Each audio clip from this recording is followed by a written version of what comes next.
Hello friends, आज हम history of modern India का जो थर्ड चैप्टर है उसी को कंटिन्यू करेंगे। अब तक हमने क्या देखा कि कैसे जो यूरोपियन कंट्रीज़ के मर्चेंट्स हैं वो इंडिया में आते हैं और जो अपना ट्रेड है वो एक्सपेंड करते हैं।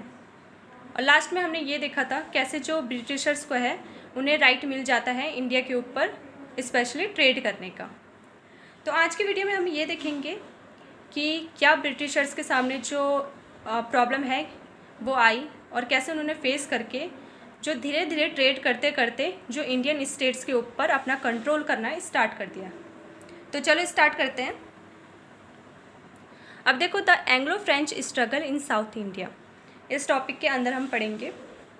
अब देखो दोस्तों, जब 17वीं सेंचुरी जैसे ही जो हमारा है ख़त्म हो गया और 18वीं सेंचुरी की शुरुआत हुई, हमने ये पढ़ा था कि जो मुग़ल पावर है वो डिक्लाइन हो गई थी और इसी 18वीं सेंचुरी में नादिर शाह का भी यहाँ पे इन्वेजन हुआ।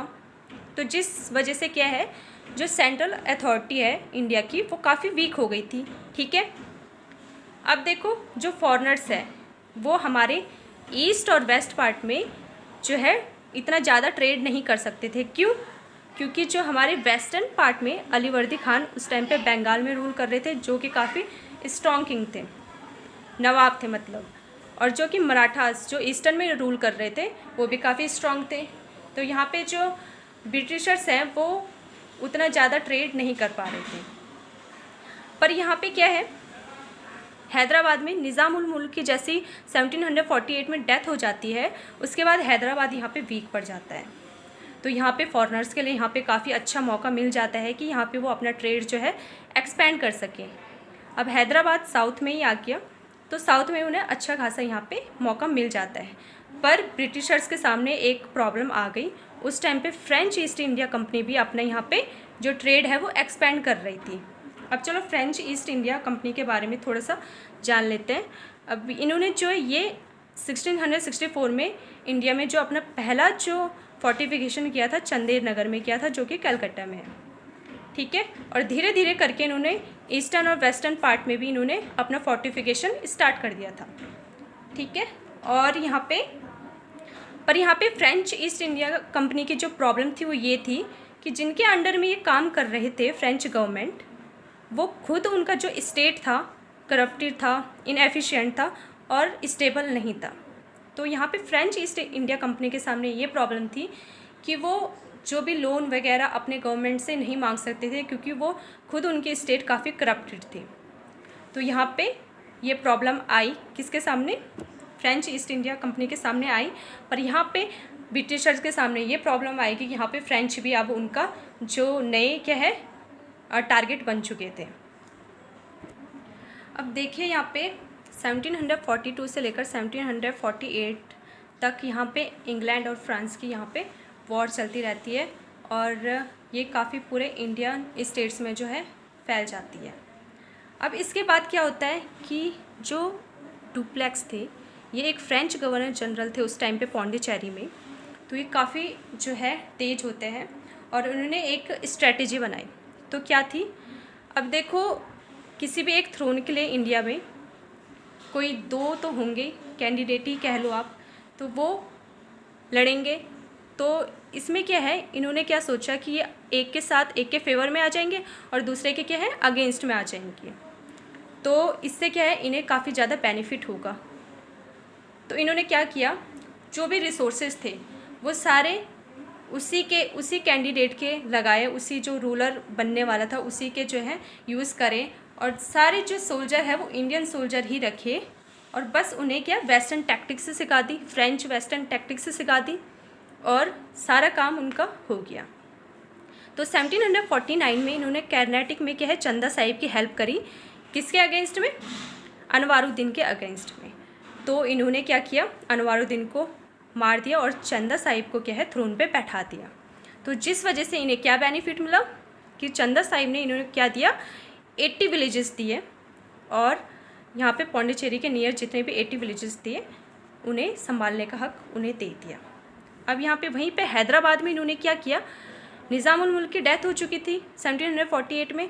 उसके बाद इन्होंने क्या किया, मुजफ्फर जंग की जो है हेल्प करी, किसके अगेंस्ट में, नासिर जंग के अगेंस्ट में। और यहाँ पे मुजफ्फर जंग को है थ्रोन पे बैठा दिया, जिस वजह से मुजफ्फर जंग ने भी इन्हें क्या किया, गिफ्ट दिया और यहाँ पे इन्होंने भी कुछ टेरिटरीज दे दी पौंडीचेरी की। और वहीं पे इन्होंने मुसलेपट्टम का टाउन भी दिया और 20 लाख रुपीज़ और 1 लाख रुपीज़ इन्होंने गिफ्ट करा।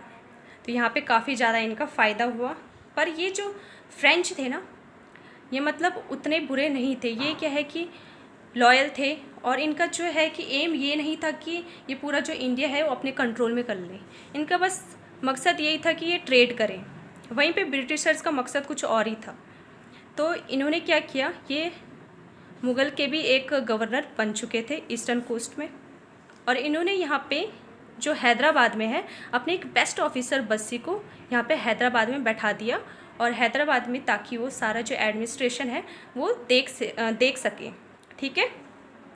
अब यहाँ पे मुजफ्फर जंग की अनफॉर्चुनेटली यहाँ पे डेथ हो जाती है, जो कि उस टाइम पे क्या हैदराबाद के रूलर थे।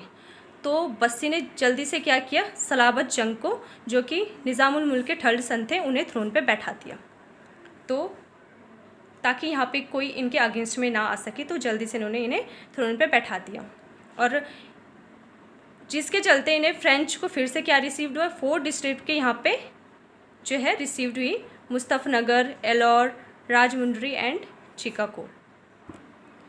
अब यहाँ पे क्या है कि ब्रिटिशर्स जो है काफ़ी परेशान हो गए, और 1715 में रॉबर्ट क्लाइव ये क्या करते हैं, मोहम्मद अली की हेल्प करते हैं। मोहम्मद अली कौन थे, वो नासिर जंग के सीएम थे। अब नासिर जंग की तो यहाँ पे डेथ हो चुकी थी, उसे मार दिया गया था, फ्रेंच ने मारा था, और जो मुजफ्फर जंग है उसे थ्रोन पे बैठा दिया था।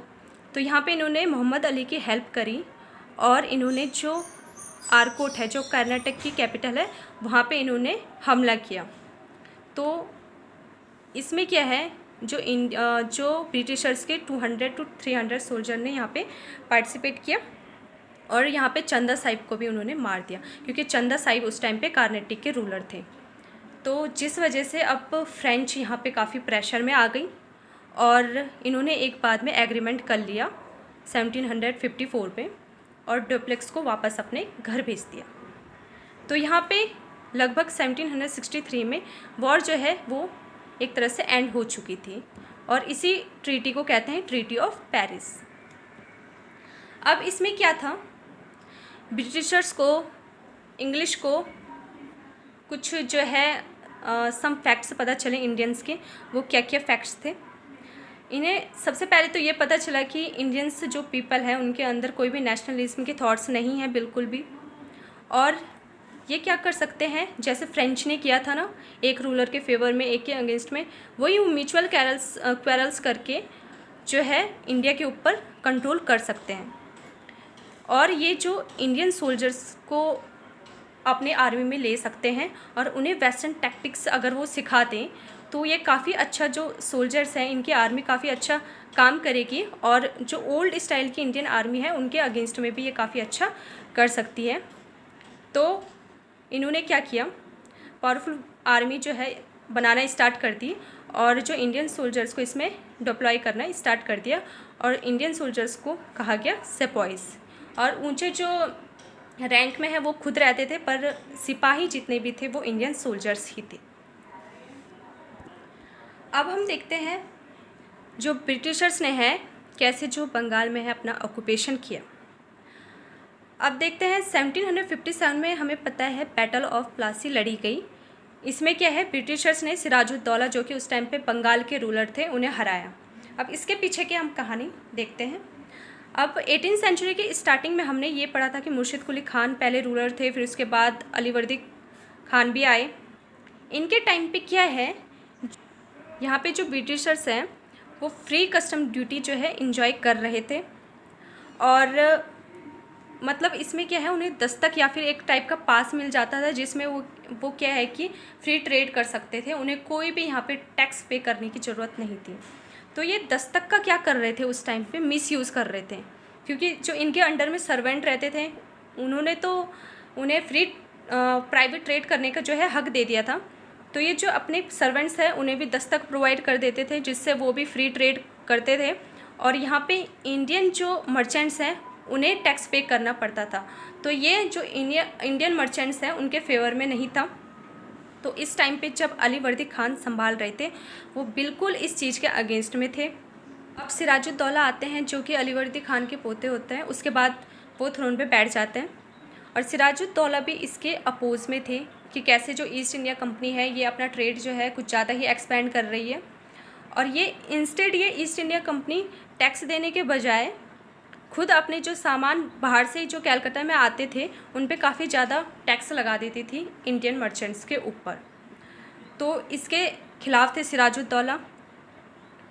अब ईस्ट इंडिया कंपनी ने क्या किया, फोर्टिफिकेशन कलकत्ता में सिराजुद्दौला की परमिशन के बिना स्टार्ट कर दिया और ये रुके ही नहीं। सिराजुद्दौला ने इन्हें ऑर्डर दिया कि जो कलकत्ता में और उस टाइम पे जो फ्रेंच है वो भी चंदेर नगर में अपना फोर्टिफिकेशन कर रहे थे, तो इन्होंने ऑर्डर दिया, सिराज ने ऑर्डर दिया कि अभी ये ख़त्म करो, पर ये माने नहीं। फ्रेंच उस टाइम पे एग्री हो चुके थे पर ईस्ट इंडिया कंपनी बिल्कुल नहीं मानी और ये बना ही रहे थे।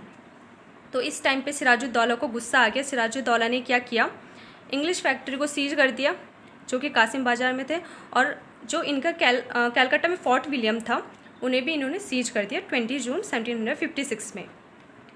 अब देखो सिराजुद्दौला को लग रहा था कि ये जीत चुके हैं और सब कुछ ठीक हो जाएगा, बट यहाँ पे ईस्ट इंडिया कंपनी एक प्लानिंग बना रही थी।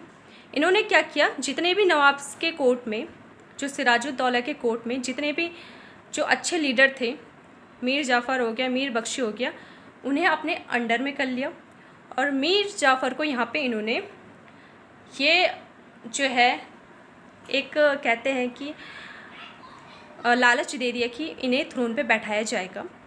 तो यहाँ पे इन्होंने मद्रास से इनके कंपेनियंस हैं जिनके कि स्ट्रॉन्ग नेवल और मिलिट्री फोर्सेस थे, वो भी आए जो कि एडमिरल वॉटसन और कॉलोनल क्लाइव के अंडर में थे, तो वो भी इनकी हेल्प करने के लिए पहुँच गए यहाँ पे बंगाल में।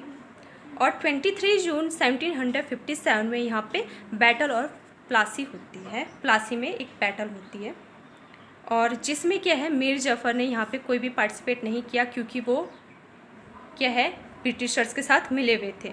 पर यहाँ पे मीर मदन और मोहन लाल जो कि उनके फेवर में थे, नवाब के फेवर में थे, वो काफ़ी ब्रेवली यहाँ पे लड़े और यहीं पे सिराजुद्दौला को बंदी बना दिया गया और बाद में इन्हें मीर जाफ़र के जो बेटे थे मीरान, उन्होंने इन्हें मार दिया।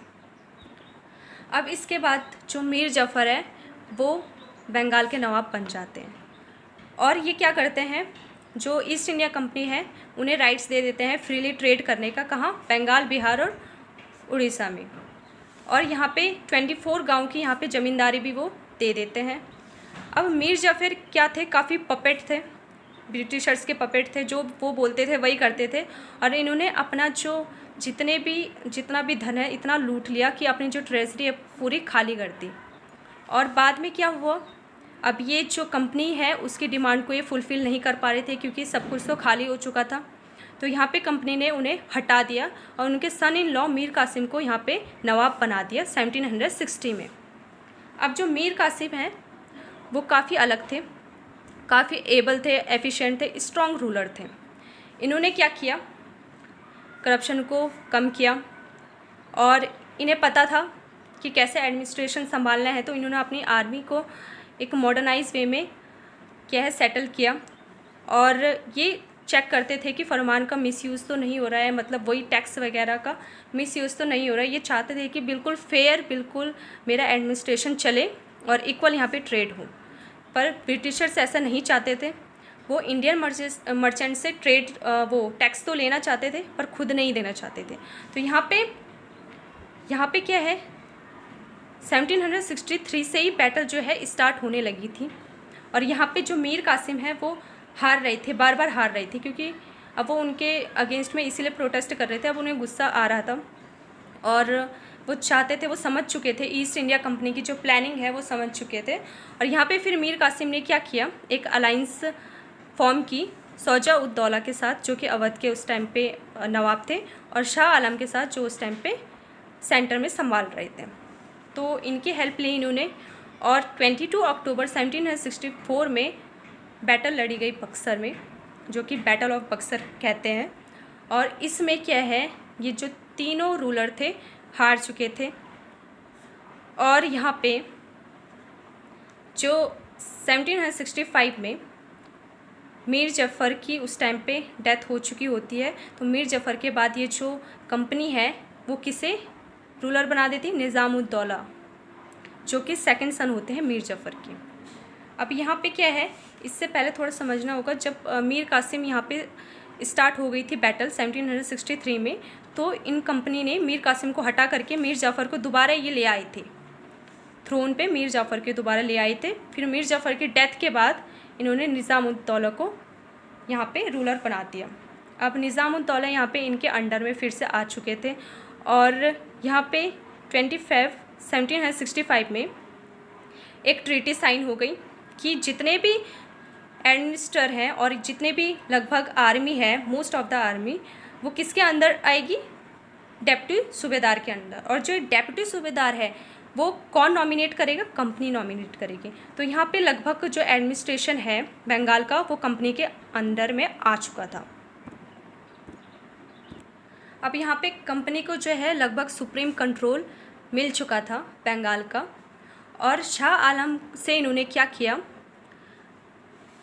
Right of collecting revenue, Bengal, Bihar और उड़ीसा का जो रेवेन्यू कलेक्ट करने का राइट यहाँ पे मिल चुका था।